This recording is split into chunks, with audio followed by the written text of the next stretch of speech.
Have you ever found yourself avoiding people more and more as you get older? Maybe you once enjoyed socializing, but now, the idea of spending time with certain people just feels exhausting. If that sounds familiar, you're not alone. As we age, our priorities shift, our patience for nonsense grows thin, and we begin to see things with a clarity that only time and experience can provide. In this video, we're going to explore 7 key reasons why many people in their 70s and beyond start distancing themselves from others. And by the end, you might just realize that your instinct to be more selective about who you spend your time with is not only natural, but also beneficial for your peace of mind. Stay with me until the end, because understanding these 7 reasons will not only help you feel more at ease with your choices, but it might also give you a newfound appreciation for the wisdom that comes with age. Now let's get started. Number 1, you no longer tolerate superficial conversations. There was a time when small talk was just a part of life, something you did at work, at family gatherings, or with neighbors. But as the years go by, you start to realize how little these conversations actually matter. Talking about the weather, the latest gossip, or mindless chit-chat about things that don't affect your life, it all starts to feel like wasted energy. You've spent decades navigating real problems, facing hardships, and learning important lessons. At this stage in life, you crave meaningful conversations, ones that stimulate your mind and leave you feeling enriched rather than drained. You might have noticed that when you try to steer conversations towards something deeper, many people quickly lose interest. They'd rather talk about who did what, or what's trending on TV, than discuss topics that actually hold value. And so, instead of forcing yourself to sit through empty exchanges, you start choosing silence over noise. You spend more time alone, not because you're lonely, but because solitude is far more fulfilling than shallow social interactions. For example, take someone like Richard, a 73-year-old retired teacher. He used to be the life of the party, always ready for a good conversation. But now, when he's at a social gathering, he finds himself zoning out as people go on about celebrity news, or complaining about things that won't matter tomorrow. He'd rather sit at home with a good book, take a walk in nature, or have a meaningful conversation with someone who shares his interests. And honestly, can you blame him? As you get older, you realize that your time is valuable. You've earned the right to spend it in ways that bring you peace. And if that means walking away from conversations that serve no purpose, then so be it.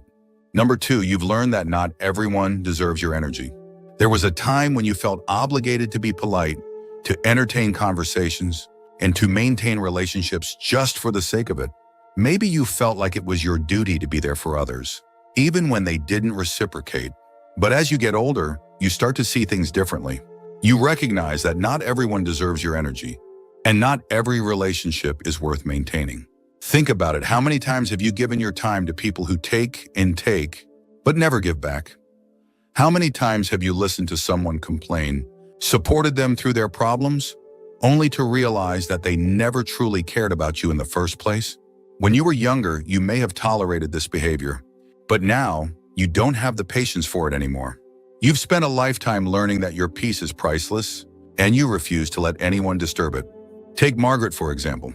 She's 75 and used to be the person everyone called when they needed help. She'd drop everything to lend a hand, offer advice, or just be a listening ear.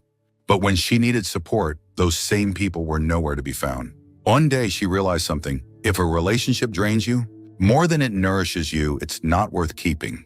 Now she only surrounds herself with people who truly care, and she feels lighter and happier than ever.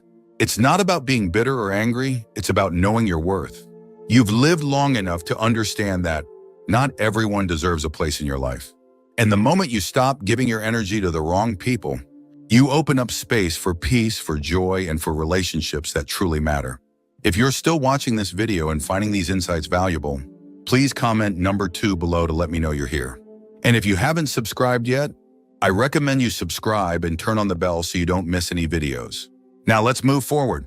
Number 3, you've grown tired of superficial conversations. There was a time when you'd indulge in small talk, force a smile, and nod along to conversations that didn't really matter. You'd listen to gossip, entertain empty chatter, and pretend to be interested in topics that had no real depth. But as the years have passed, you've come to realize that your time is far too precious to be wasted on meaningless talk. You crave conversations that nourish your mind and soul. You want to talk about life, wisdom, and the things that truly matter. You're drawn to discussions that leave you thinking long after they've ended, rather than idle chatter. That's forgotten the moment you walk away. It's not that you've become unfriendly, it's just that your tolerance for trivial conversations has faded. Take Robert, for example. At 73, he used to sit through long conversations filled with complaints, gossip, and small talk just to be polite. But one day he found himself wondering, why was he still doing this? Why was he wasting his time, listening to negativity and nonsense when he could be spending his time doing something that actually enriched his life? From that day forward, he stopped engaging in conversations that drained him and started seeking out people who shared his love for meaningful discussions. When you choose depth over superficiality, something shifts inside you. You start to attract people who think like you, who value the same things, and who leave you feeling enriched rather than exhausted. It's not about shutting people out. It's about choosing conversations that bring joy, wisdom, and purpose into your life. Number 4, you no longer tolerate one-sided relationships. There was a time when you would go out of your way to maintain relationships, even if you were the only one putting in the effort. You'd call first, make plans, and always be the one checking in. But after years of giving without receiving, you've come to a realization: you deserve relationships that are mutual. You've noticed that some people only reach out when they need something. They don't ask how you're doing or show genuine care. They only remember you when it's convenient for them. And frankly, you're done with that. Life is too short to chase people who don't value you. Take Helen, for instance. At 76, she had a habit of always being the one to initiate contact with old friends. She would call, send cards, and make an effort to stay connected. But one day she decided to stop. She wanted to see who would reach out to her if she didn't make the first move. And you know what? Silence. Days turned into weeks, then months, and not a single person called to check in. That was all she needed to know. When you stop investing in one-sided relationships, you make space for real, meaningful connections. You start surrounding yourself with people who genuinely care, who give as much as they receive. And that kind of relationship, that's worth holding on to. If you're still watching this video and finding these insights valuable, please comment number 4 below to let me know you're here. And if you haven't subscribed yet, I recommend you subscribe and turn on the bell so you don't miss any videos. Your support helps us continue creating good content to inform and inspire you. Now let's move forward. Number 5, you've lost interest in superficial conversations. There was a time when you could sit through small talk, nodding politely as someone went on about the weather, celebrity gossip, or what their neighbor's cousin was up to. But now you have no patience for empty chatter. If a conversation doesn't have depth, meaning, or at least a little heart, if you find yourself tuning out, it's not that you don't enjoy talking to people, you do. But you crave real conversations, the kind that leave you thinking long after they're over. You want to talk about life, wisdom, memories, and the lessons that come with age. You want to connect, not just fill the silence with meaningless words. Take Richard, for example. At 73, he started to notice that social gatherings left him feeling drained rather than fulfilled. He realized it was because the conversations felt repetitive, just the same small talk over and over again. So he made a change. He stopped forcing himself into situations where he had to fake interest and started seeking out people who shared his curiosity about life. The result, he felt lighter, freer, and more at peace with how he spent his time.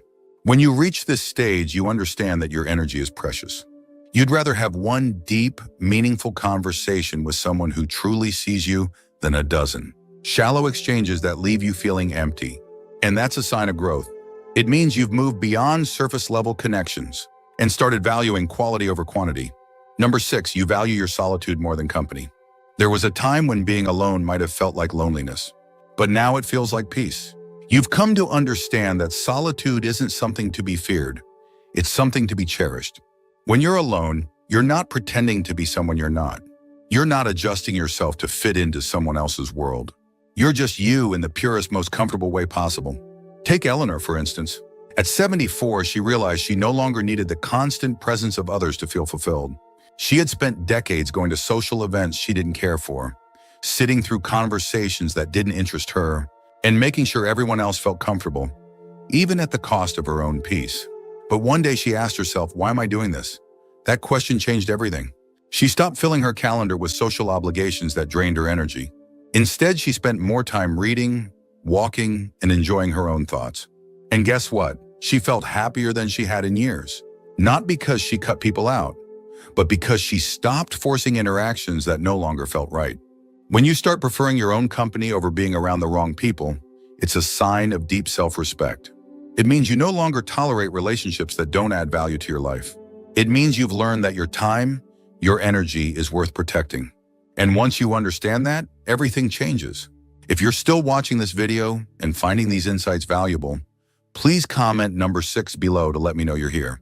And if you haven't subscribed yet, I recommend you subscribe and turn on the bell so you don't miss any videos. Your support helps us continue creating good content to inform and inspire you. Now let's move forward. Number 7, you've stopped seeking approval from others. There was a time when other people's opinions mattered more than they should have. You worried about what they thought of you, whether they liked you, whether you were living up to their expectations. But now that weight has been lifted. You no longer feel the need to prove yourself to anyone. Look at Richard, for example. At 76, he realized something profound. Most people are too busy thinking about themselves to spend much time judging others. For decades, he had tiptoed around family, friends, and colleagues, always trying to be what they wanted him to be. He sacrificed his own preferences, his own voice, just to maintain harmony. But what did it get him? Exhaustion, frustration, and a life that felt like it didn't even belong to him. Then one day he decided he was done. He started dressing the way he wanted, speaking his mind and making decisions based on what was best for him, not what others expected. And you know what happened? Nothing. The world didn't fall apart. People didn't suddenly turn on him. If anything, they respected him more. Because when you carry yourself with confidence, people notice. Now he's never been more at peace. He no longer second guesses himself before speaking. He doesn't replay conversations in his head, wondering if he said the wrong thing. He's free. And that kind of freedom only comes when you stop seeking approval from people whose opinions don't determine your happiness. If you've reached a point where you no longer bend over backward to please others, you've unlocked something rare. You've stepped into the stage of life where your own voice, your own choices, and your own contentment come first. And that, my friend, is a beautiful place to be. Final thoughts. If you found yourself avoiding people more as you've grown older, you're not alone. It doesn't mean something is wrong with you. It often means you've gained wisdom, clarity, and a deeper sense of self. The people you choose to spend time with now aren't just those who happen to be around. They are the ones who bring value, peace, and authenticity to your life. That's a sign of growth, not isolation. At this stage, life isn't about unnecessary noise, meaningless conversations, or maintaining relationships that drain you. It's about preserving your energy for what truly matters. It's about quality over quantity, deep, fulfilling relationships over shallow interactions. And if that means being more selective, so be it. That's not loneliness, that's maturity. What about you? Do any of these reasons resonate with you? Have you noticed a shift in how you interact with people as you've grown older? Thank you for joining us today. We'd love to hear from you. Leave a comment below and share one thing you learned today and how you plan to use it in your life. Your thoughts are important to us, so don't hesitate to share them. Reading your comments gives us great motivation and encouragement. If you enjoyed this video and found it helpful, please like, subscribe, and share. Your support helps us continue creating good content to inform and inspire you. Thanks for watching, and we look forward to seeing you in the next video.